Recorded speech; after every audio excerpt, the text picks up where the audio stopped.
Testing. Good afternoon, everyone. Call our regular council meeting to order for April the 13th. And a reminder to council to disclose any pecuniary interest or general nature thereof. Hearing none. Approval of the agenda. Todd and Smokey. Any questions? Call the vote. All in favor? Opposed? The motion is carried. Just before I go any further as well, our CAO is vacationing, so yeah, she gave us a real small agenda, so it was great. She didn't trust us, I guess. Yeah. Anyway, item number 3 on the agenda, minutes for March 23rd, 2026. Rod and Amon. Any questions on the minutes? Discussion? Call the vote. All in favor? Opposed? Motion is carried. Public meeting, nil. Delegations. The Ministry of Natural Resources, Integrated Resource Management, and it is regarding the black bear management. So I have a list here. I'll let the M&R delegates come to the podium and come to the, yeah, and you can introduce whoever's with you. Hi.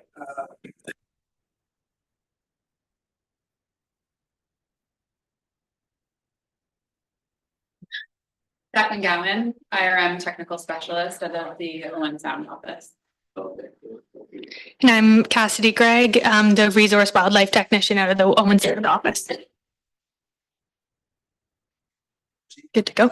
Okay, so we were called here to answer 5 specific questions. So I'll just read the question first and then go over the answers. And then at the end, if there's any other questions, feel free to ask.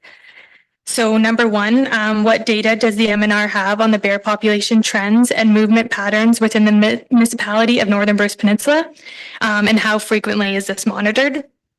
So the M&R monitors black bear populations on the Bruce Peninsula using several types of information.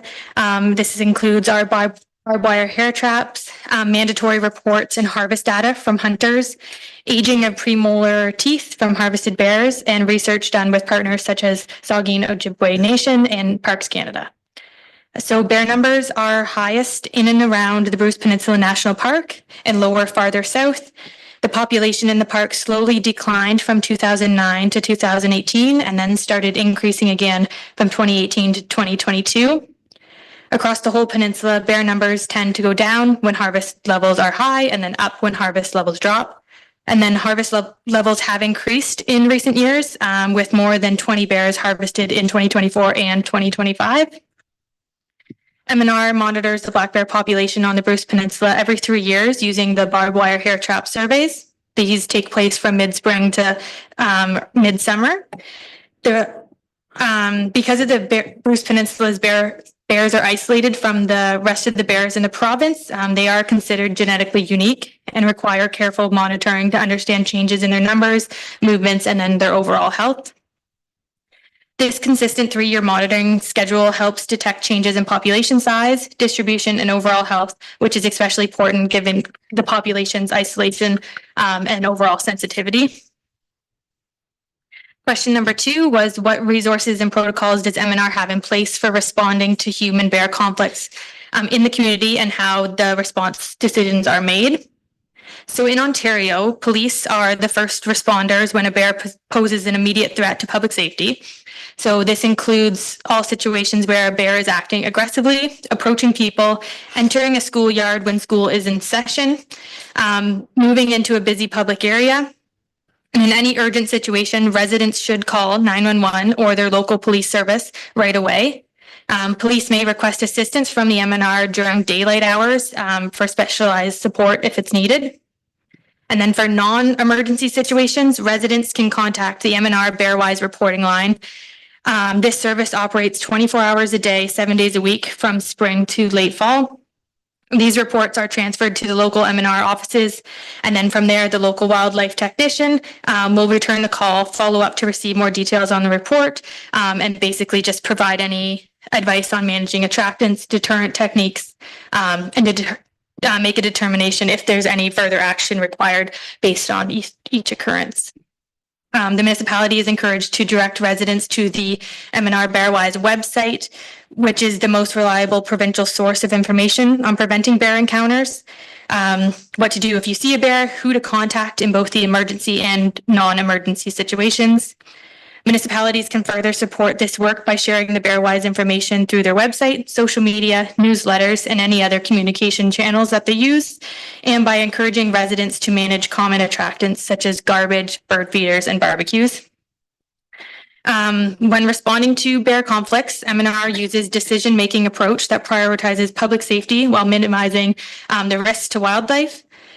So relocation is not a reliable option for bears on the Bruce Peninsula, as you need to relocate a bear 160 kilometers away, and we just don't have that space on the Bruce Peninsula. So relocating a bear is basically just moving a bear that one community taught bad behavior and dropping it off in another. And adult bears already have their established home ranges and will travel far distances back to their home range. So as a result, relocation is not the primary tool that we use to manage conflict with bears. We focus on education and outreach to help communities reduce attractants and prevent and avoid conflicts. We also utilize aversion conditioning in the absence of relocation. Under certain circumstances, such as repeated undesirable behavior, M&R may attempt to trap and chemically immobilize a bear. This bear is then ear tagged and hard released using aversion condition deterrent, which is a repetitive pain stimuli accompanied by loud noises. So, for example, we use paintball rounds, HV stars, arrow stalks, accompanied by bear bangers and air horns. These techniques are intended to ensure that the bear associates humans and human use areas with a negative stimuli, and then hopefully is has fear of humans and human use areas in the future. Euthanasia is very, very uncommon and only considered when a bear poses an ongoing significant risk to public safety. It is used only after repeated aggressive behavior, involvement in serious incidents, or when non-lethal options such as reducing attractants, public education, and that aversive conditioning has proven to be ineffective. Question number 3 was, how can the municipality and M&R better coordinate on education, communication, and enforcement? The municipality and M&R can strengthen coordination and communication by just working from shared messaging and practical joint actions that help residents clearly understand how to reduce bear conflicts and who to contact when the issues arise. Using Ontario's Bearwise program and the Bearwise reporting line as a common foundation ensures consistent information for the public and supports a unified approach for bear-related concerns. The M&R is willing to meet with municipal staff and communities to discuss bear attractant management and education outreach in greater detail. Yes, go ahead. No, but whenever you're done, I just wondered if you had anything similar to what you're doing with the municipality with Parks Canada or a lot of these conservation groups, because bears they grow in the spring to get their digestive systems going, and like the park policy is there's no young growth, and I seem to I don't know, but I believe that conservation groups are the same. Like don't touch things, but bears need that new growth and greenery in the spring to get their digestive system, their guts operational. So you were talking about you have there may be things that the municipality could do, but do you have those same lines of communication with the big landowners that are in all probability impacting what these bears do in the spring, especially? Yeah, we do a lot of outreach and communication with the national park, a lot of presentations, community days, just outreach in general with them, so they're aware. Conservation groups I'm in contact with quite often too, just in general around the peninsula. Again, these outreach and communication presentations, school groups as well. Have you seen any, though, it's okay to have communication, but they have to be aware of their part in the problem, in that old growth forest does not feed a bear in the spring. And that is where some of the community's problems begin, is because they're not getting from these old growth lands what they need in the spring, so they're going somewhere else. So do you see any action on their part that they understand that and are working towards providing in their lands what bears need in the spring? Right. I mean, we haven't specifically touched on that with those groups, but I mean, it's something to note, and we can make note of that. And yeah. Did you want to add to I was that? just gonna say, I'm not sure we have information on a correlation between, lack of forest disturbance and human bear conflicts. Hasn't been something that I have heard of, actually, but it is an interesting point to bring up, and it's something we can certainly talk to with other groups about. Yeah, I just questioned, not myself, a lot of like sportsmen who, in my opinion, are generally conservationists about this subject and why we are seeing. The biggest thing in the spring where it's emerged is the attractants. You're right, they're looking for, they're kind of having, a winter, and they're needing to get their systems going, but that makes. John, could you just come to the mic, because the people online may want to hear this as well. Yeah, I don't want to take it up too, we don't have a whole lot of time, but it's, Oh, no, yeah, the big thing is like attractants in the spring that are like bird feeders and, maybe not so great garbage management. Like bears are just going to find the easiest thing that they can. So a big part of our spring messaging is around attractant management. So where else do they go for food then, if we take, I guess what one guy said to me was, bears will eat.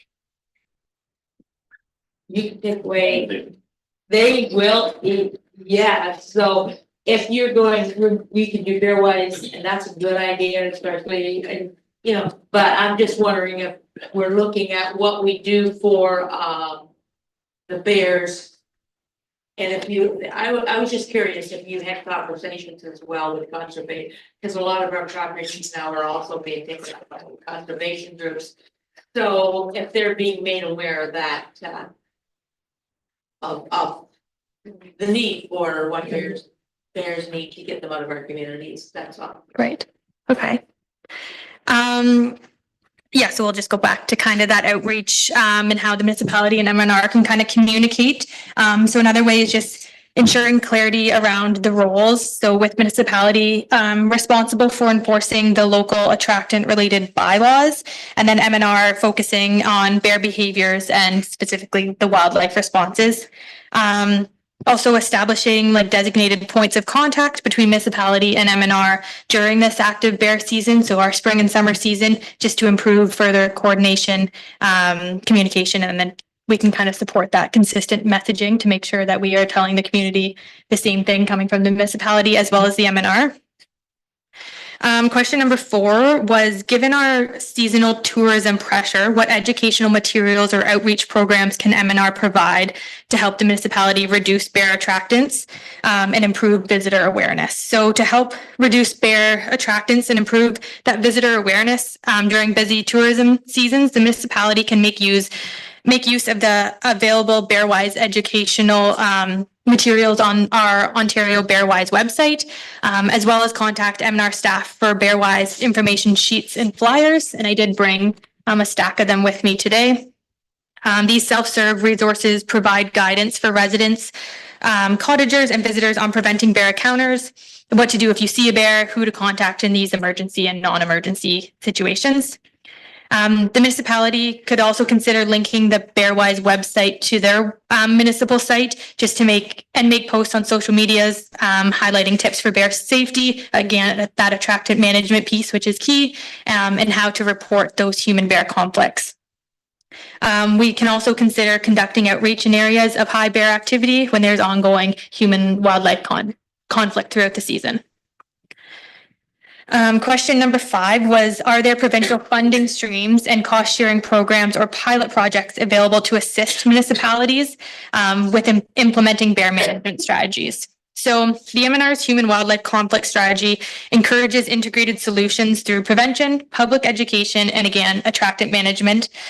So while MNR supports municipalities by providing guidance and bear-wise materials, the ministry cannot provide cost share funds.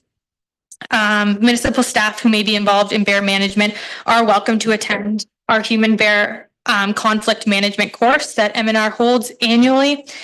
You can contact your local MNR district to inquire about course availability in the future.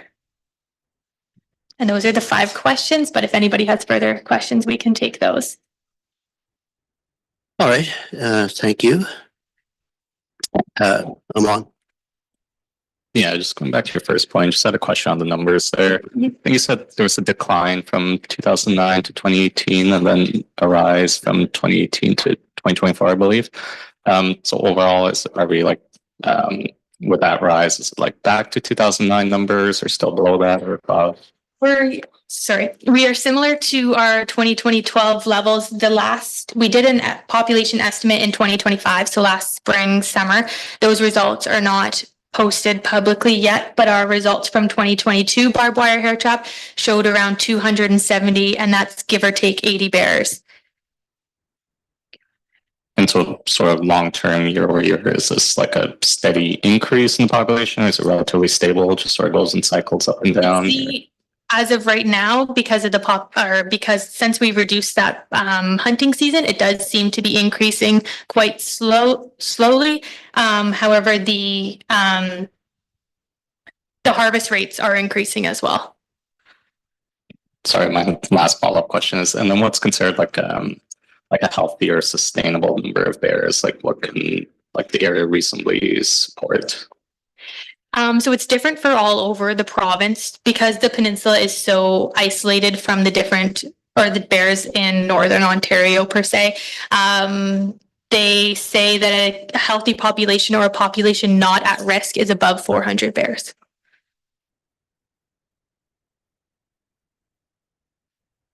Yes. Well, I'm sure this isn't news, but a lot of our problem up here with bears is garbage. And they can't seem to resist it. And we have 2 things happening in this municipality that I think the ministry should know about. And first thing is a lot of people have invested in the bear proof to some extent. Now we are changing we're being mandated to change our whole garbage system this summer. Troy, do you see a problem with that? Could you please, Troy understands the whole system better than I do, but we're going to see these bear-proof garbage bins are not going to probably do, and maybe if I could, I'm sorry, Troy, I put you on the spot, but I would like to know what our staff feels could be an effect with the bears. Thank you, Councillor Gowan. Yes, our recycling throughout the municipality is going to be going to an automated cart system. And there's a proposal to also bring the waste collection into that same system. We're not sure exactly where that is heading yet, but the recycling is definitely going there without our control. And those, even though we do education, those cart systems, I believe, will not be bear proof. They might be rodent proof to some description, to a certain amount, but bears, of course, have their a little bit more strength than maybe a raccoon. So we are finding that the tidy bins and the bear proof bins have worked in the past, but we're really fearing the way the new system's going, which is out of our control, that we might have some issues there. So that's one thing. Well, just to elaborate as well. So you're coming forward with a report to council regarding that, just to on maybe options or? Yes, yeah. So we will be coming forward with a report to council regarding the waste collection options. However, we still will have no control over the blue box recycling. It's been mandated by the province, actually, that the way that we're going. So we can see some difficulty in the future. Yeah, you can pull a chair up if you like, John. There has been, this has happened in other municipalities, like Simcoe County has gone to that system that you're talking about, and we have had some, so the township of Severn, for example, the north part of Simcoe County, they got lots of bears up there and have successfully been able to, kind of manage their waste. I was just going to offer that, staff at the Owen Sound officer would be happy to engage with your folks to talk about what's proposed and give you any advice or support to help guide, the best outcome for not increasing problems with garbage. I am an advocate in my neighborhood, and I don't have bears in my neighborhood, but other critters, about people putting their stuff out the night before or 2 days before garbage pickup. It doesn't matter what kind of container it is. Generally, that's not a good practice. But anyway, we would be happy to help support your staff. Well, to stay on the same theme regarding garbage, is that some of the sports people that I talk to who are well aware of, bear traffic, and they just monitor it. They're not, there's only 1 week of bear season here, but there's approximately, I've been told, about 9 bears who frequent the St. Edmunds landfill. Now we are closing we are going to be closing the St. Edmunds landfill. And as one person said, bears will eat. So that is a further concern for people around Tobermory, because our garbage will be transitioned down here to the eastern. And yes, it is. So, that is something else. So I'm glad you guys are here, because we need, that to sort of be monitored, because where are those, like we're talking about St. Edmunds landfill, if you know where it is, it's not a long way from town. And those 9 bears no longer have fresh garbage, and they will eat, we may see further problems. So I think, we need to be, I'm glad we're having this meeting at this time of the year. We need to find solutions, and perhaps some of them will be with we need to provide other food for the bears that don't include garbage, that include what they should be eating if they were in the natural habitat. And we may have to include some of these groups that don't believe they believe in old growth forests, but nothing. Also, quoting someone that knows more than I do, which is just about anybody, but somebody that does know a lot about the peninsula and the way things work. Nothing grows in a really old growth forest or eats. And it could be bear, it could be deer, it could be other things. But our bear problems are going to exacerbate, I believe, in this municipality for a couple of reasons. Number one is that bear season's down to 1 year or 1 week a year. Number two, we're changing our garbage system and we're closing the garbage in Tobermory. And number three, we're just seeing, sometimes we see sows with like 2 and 3 cubs. So there is a pattern here, and as a municipality, it's just, and the MNR, I just think we should be thinking of ways to get ahead of it, because nobody wants to see a lot of bears killed or or whatever. If you guys are the experts, I guess we're telling you what's happening in our municipality already and what's coming up, that we can hopefully get ahead of, a lot of carnage. Yeah, it would be interesting to hear the M&R's comments regarding your theory regarding old growth forest and what your theory is on that, John. So as I mentioned before, I don't think we've got, and I'm not one of our bear scientists, but we have got a lot of information on the British Peninsula bear population over the years, and I'm not sure about the correlation or impact of like the amount of old growth forest. Most of the impact is around disturbance to forest, like forest being removed,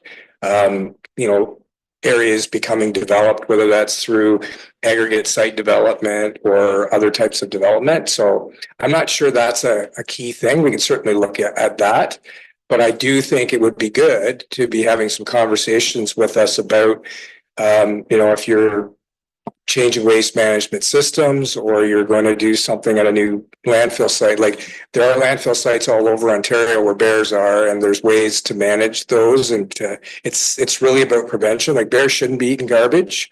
That's really not a natural source of food for them. But if they have access to those things, they are going to take advantage of them. So there might be some advice that we can help provide to, prevent that from happening to the extent possible. Well, like I say, the St. Edmunds landfill will be shut down because it is at capacity. Yeah. Very shortly. So, and there are a number of bears that are hanging out. Well, The bear disco. yeah, if there's no, I think probably what'll happen is when there's no food available there through that type of source, if they're accessing it, they will have to find someplace else. Well, I'm sure they'll find some other, hopefully some natural sources of food. And John, we do preach to our residents not to put garbage out the night before. So People do it though. I know. Sunday. Yeah. Opportunists. Does councilors have any more questions? Todd? I have a couple of questions. This isn't related to garbage. With your barbed wire hair DNA sampling, are you following the genetic makeup of our bear population? Is it becoming more closed, or what is happening with that? I can't, and I don't know if John or Jaclynn can speak to that. Like that would be more our science guys who actually take those samples back and study that DNA. I don't know if it's changed over years. We can take that question back and get an answer for you, I'm sure. Okay. And to go with that, are any problem bears moved here from other places, or is that no longer being done? Clerk? Never has been done. Never has been. So have any bears been brought here to bring in new blood? No. No. Okay. And that's due to disease transfer. They don't want to, because of this population is isolated and genetically different, they don't know the risks of bringing a different bear, a different black bear from Northern Ontario into this population.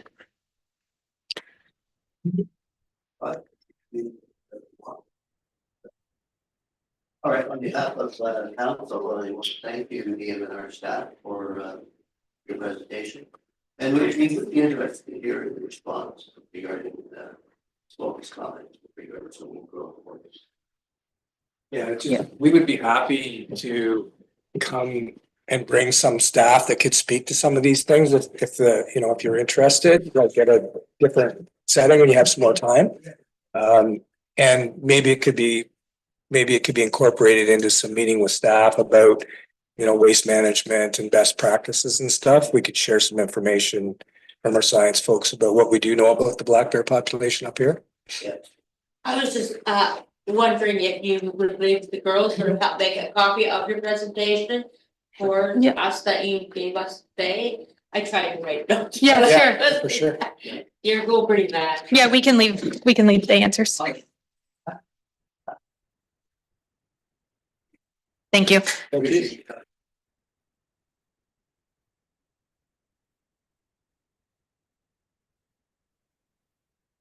We will go to agenda items, and we only have the one agenda item, so this won't take long. So it's called AMPS, and it's clerk's report. And I will get a mover and seconder to bring it forward, and we'll maybe have our clerk just give a little brief overview of the of this different approach. Amon and Rod, all in favor? Good. No vote yet. All right. Thank you, Alex, Mr. Mayor. please, yeah. Thank you, Mr. Mayor. So this is a cost analysis information report. There's a couple of things going on in this report. It is a lot of material, so I'm happy to answer any questions. So a few meetings ago, we had brought forward an information report just about AMPS, and council did have some really great questions regarding costs. So that's what this report is aimed to address, some of those questions that we had. There's some information comparing the Provincial Offences Act versus AMPS. You'll also find our draft bylaw and draft policies in the report as well. So this is what staff would recommend if council would like to move forward. Just bear in mind that this is for non-parking offenses. So in our research, we've realized that it is quite an extensive process on the back end to bring parking into AMPS. So we recommend starting with non-parking. So part 1 and part 3 offenses under the Provincial Offences Act. The benefit of doing this is that our officers can still issue tickets under the POA, whereas when we bring parking into AMPS, we can no longer use the POA. We can only use AMPS. So that's the way the province has set that out, and why we're sort of recommending the 2-step.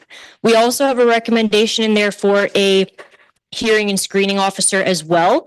You'll see in the report that costs are, oh, maybe turn that back on. Yeah. Try again. There you go. You'll see in the report that costs are very comparable, especially with non-parking, because we did look at our appeal numbers and we really don't get very many. We're talking like a handful. So we might be using a hearing and screening officer for a half day or a day per year. And bylaw already has legal in the budget, so we would just be pulling from there. And similarly, someone who would receive an AMPS ticket, if they wanted to appeal it, it would go through the screening and hearing process, versus if someone got a POA ticket and wanted to appeal it, it would go through the court process. So I know that's a lot of information, but happy to answer any questions. And we also have our chief bylaw officer as well. She's been helping me a lot with this project. So any questions, please feel free. Yeah, so typically we've been in the provincial offenses aspect of things, and this is called the administrative monetary penalty system. Yes. So it's just a different approach, and so for us though, for the municipality, some pros with AMPS, like some things that we may benefit from. And I'm thinking specifically of the amount of penalty. So currently with a part 1 or a part 3 offense under the Provincial Offences Act, you, in the end, the court, once the ticket is submitted to the court does all the legwork. They do all the background work. They do the preparing for the early resolution. They do the preparation for court. So when that fine is then established in the court, they take 25% of that cost, and then we get the remainder. So they charge us 25% to do that. In AMPS, in the AMPS system, we retain the total cost. Now, that being said, if the screening officer or hearing officer does reduce the ticket, that we would get the reduced amount. Same with the court. But we retain that total amount. Does that make sense? Okay. All right. And anyone else have a question on it? Rob? And just sort of, I guess it would be fair to say that monetarily, there's really not a big difference. But from the aggravation side of things to our staff, it's a benefit. So from an enforcement point of view, to issue a POA is sometimes can be very lengthy, very detailed, very stressful for the officer. People don't like to get tickets. Once in AMPS, once the officer has done the inspection, concluded that there is a violation, and the person has been cautioned that they are in contravention of a municipal bylaw, the officer can then leave, come back to the office, prepare the ticket, and send it via registered mail, send it via email. So then there is no further conflict with that person at all. If that person disagrees with the ticket they've issued, then they'll go through the process of booking a screening, talking to the screening officer. The officer still has to do disclosure. They still have to do their end of the work. It's just not, now we have AMPS, we have screening. There's still the same amount of work that the officer has to do that they did for POA.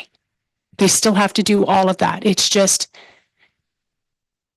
it takes away a conversation piece that sometimes we get into when you are issuing a POA for, under public nuisance or dog at large or whatever that case may be. And with this system as well, I mean, people still have the option of going to our screening office. They still have that. That is their legal and entitled right. You have to give them those options. You cannot take those options away. Right. It is their right to have a fair and just trial And in any case. And the amount of penalty that we would set under POA would not always be approved by. Correct. However, in the AMP system, you cannot make the penalty amount a punitive. So you can't say, in POA, we have $125 fine for a dog at large. Yes. In AMPS, we're going to make it $1,500. Yes. That's not how this works. They cannot be punitive in nature. They can hurt, right? And that's why you have your screening officer to review that. And if that person can then show financial hardship, then that has to be taken into consideration. And that's laid out in the policies and procedures and the overall So there's duties of a screening officer. Both processes. Yep. Yep. Okay. Rod? So the idea of having a hearing, screening, and probably appeals third party is sort of in this setup here, and that sounds like a great idea because it keeps us out of the mix and makes things fair. So, and it does say that it is recommended. It's not written anywhere in stone, but it is recommended by other municipalities that have gone through this process that you really shouldn't have a municipal staff member as your screening or hearing officer. It should be third party to be so that they can be objective. All right. Any more questions? If not, it's council receives a report C26-11 AMPS cost analysis information report for information. And the council directs staff to bring forward a bylaw to establish an AMPS for the municipality regarding non-parking offenses. A bylaw to establish policies for AMPS. And number 3, a bylaw to appoint Rutherford Prosecutions as the municipality's AMPS hearing and screening officer at a subsequent council meeting. So that's before I call the vote, any further questions before I call the vote? All in favor? Opposed? Motion's carried. Next, we will go to other business. Hearing none. We'll go to correspondence. For direction, it is Chi-Cheemaun Festival Committee. And it's redesignating this as a municipal significant event. Mover and seconder for that, Rod and Amon. Any questions regarding this? Call the vote. All in favor? Opposed, the motion is carried. North of the Checkerboard Hockey Club. This is another request for what was that event? Sorry about that. It was the North Peninsula Hospitals Foundation for their event on June 6, 2026 at the Lions Head Arena. And they want to, NOC, North of the Checkerboard, want to obtain a special occasion permit. So is there a mover and seconder for that one? I'm on and Todd. Any questions? Call the vote. All in favor? Opposed? The motion is carried. Closed session, no closed session. And we'll go to bylaws. The first bylaw is 2026-32. Sorry, Mr. Mayor, I think Yeah. you just missed correspondence for information, that section Oh, there. sorry about that. That's Yes. okay. Just whistling right through. Correspondence for information, Debbie Miles, Shore Road Allowances. And if you have any comments regarding either any of these three on the information list here, just let us know. Paul Vickers is the provincial budget. See there's maybe an opportunity here for more recreation funding. So maybe we need to look at that one. And item number C is the OPP Detachment Board February 24th, 2026 meeting minutes. And seems to be a lot, but there's a lot of information in that, Todd. Those meetings are longer than our meetings. Yeah. Yes, Smokey. I just had a question of Todd. We had a group that met in Wyerton previously, and a lot of our was dealing with the traffic incidents on Highway number 6.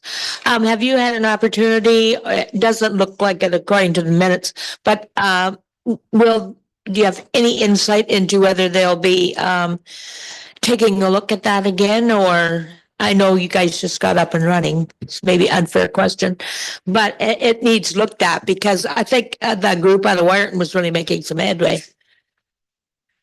I think I haven't heard anything about an official group, but I know that's something that the detachment commander is always looking at, safety on Highway 6.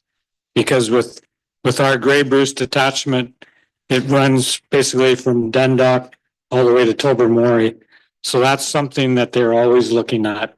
And speeding and safety is very important. But I can ask her if that group is going to reform or what's happening with that. Okay, thank you. Well, Todd, is that the purpose of your group to fill in that gap, or this new group? We're still kind of getting our feet under us, but that's something I'll ask. Okay. Yeah, because we have not heard anything in this term. I have not heard anything further than what we were able to accomplish out of Wyerton, which was a lot more detail. That the OPP was running more patrols up here, and because we did have, such a problem for the previous years, and it seems to have corrected, somewhat because of different groups working on it. So I assumed maybe this board, because we hadn't heard anything, I assumed your board was taking over that responsibility. So any information is a plus. Thanks, Todd. Yeah. All right, we'll get a motion here for information. I'm on, and Todd. So that is number 9 on the agenda, A, B, and C. For information, call the vote. All in favor? Opposed? The motion's carried. And once again, I'll go try it with the bylaws here. Closed session, there's nil. And bylaw 2026-32 being a bylaw to manage and regulate parks and recreation facilities within the municipality of Northern Bruce Peninsula. And B is what we refer to as our confirmatory bylaw, which we do every meeting. Mover and second for that, Smokey and Rod. Any questions on that? Call the vote, all in favor. Motion carried. Motion to adjourn, Todd and Rod. All in favor. Thank you, everyone.